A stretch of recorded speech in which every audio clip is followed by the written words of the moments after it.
the end of the year, and yes, I've missed Christmas week, but that's the thing about being the princess. You give yourself grace, strength, and occasionally a very comfortable failure chair before you sit in it to rise again. 2025 did not wait for anyone.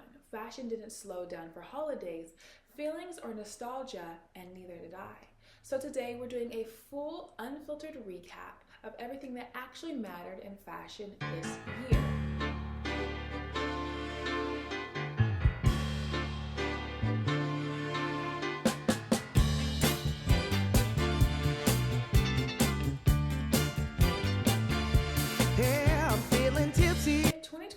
Had a theme. It wasn't color, silhouette, or trend. It was instability at the top. Fashion's creative director, revolving door, didn't spin, it malfunctioned.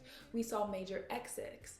Jack and Lazara Hernandez leaving Lorenzo Schuler, Zapata de Serrano at Gucci, Lucci and Luke Miller departing Jill Sander, Donatella Versace stepping down, followed by Dario Vitale exiting after a single season, Jonathan Anderson leaving Loewe, Francesco exiting Marni, Silvery Fendi stepping down, Olivier Rousteing leaving Balmain after 14 years.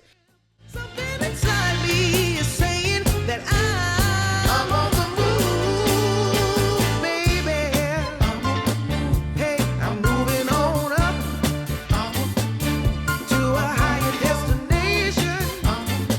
I'm moving on up. I'm feeling cheeky. I'm on high. I'm feeling forward. I'm in the sky. All I see is happy people coming up to the dance floor. The beat is lifting me up. And just as many power appointments: Glenn Martins at Maison Margiela, Demna at Gucci, Matthew Blazy at Chanel, Jonathan Anderson at Dior, Lantink at Jean-Paul Gaultier, Simone at Jill Sander. This wasn't musical chairs, it was corporate chess. Contracts shortened, patience evaporated. One season to prove relevance, blink, you're gone. Quietly, one of the most important shifts happened without spectacle. More women were appointed to real creative power. Mayar Raji at Marni, Rachel Scott at Princess Schuler, Michelle at Philip Len, Marie returning to Fendi. No press circus, just capability. 2025 was also about who owns what and who doesn't anymore. Major deals reshaped the industry. Prada Group acquired Versace for 1.4 billion euros, Elf Beauty buying Rhode for 1 billion, Kering selling its beauty division to L'Oreal, My Chorizo acquiring Net-a-Porter, Dick's Sporting Good buying Foot Locker, Stella McCartney back to the brand's founder. Stella McCartney will repurchase the minority stake from the luxury group after a collaboration of more than 5 years, according to a joint statement. McCartney will continue to advise LVMH, though, on sustainability issues. Now, this is all part of LVMH Moet Hennessy Louis Vuitton's efforts to clean up its portfolio of labels during a downturn for high-end goods. It sold Virgil Abloh's Off-White label and shut a high-end department store in Venice in 2024. It also offloaded its stake in cruise retailer Cruise Line Holdings the year prior. Stella McCartney, the brand, was founded by the daughter of the Beatles frontman Paul McCartney.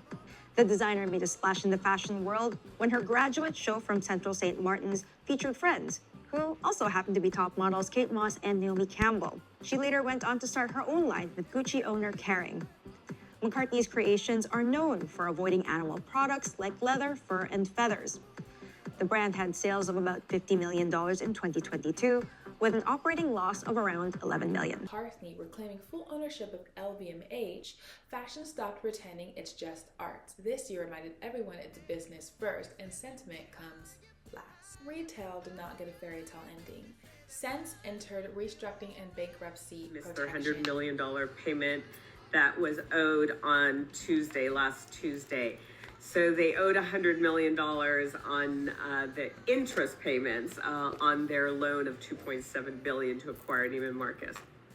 So they have no other choice but to file for bankruptcy. Saks Fifth Avenue Global struggled to pay vendors post Neiman Marcus acquisition. Chromat went on an infident hiatus, honestly one of the bravest moves of the year. Meanwhile, brands like COS quietly climbed from high street to fashion credibility, and legacy names like Gap began stabilizing again. survival became aspirational. After 37 years, Anna Wintour stepped down as editor-in-chief of American Vogue, but not out of power. She transitioned into global editor-director, proving that fashion doesn't release its queens, it just changes their titles.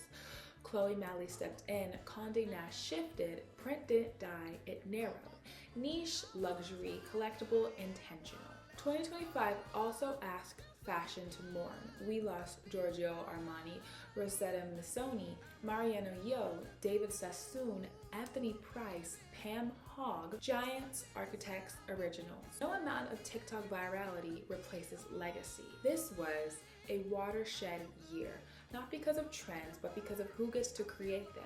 Fashion is no longer patient, no longer pretending stability exists, and yet creativity survives. It always does. So there it is. My reminder of 2025, the highs, the lows, the chaos, the exits, and the power grabs. Make your own list of hits and missed, your own icons, your own villains. I'll be busy preparing for what comes next. See you in 2026, world domination pending. On the move to a higher destination.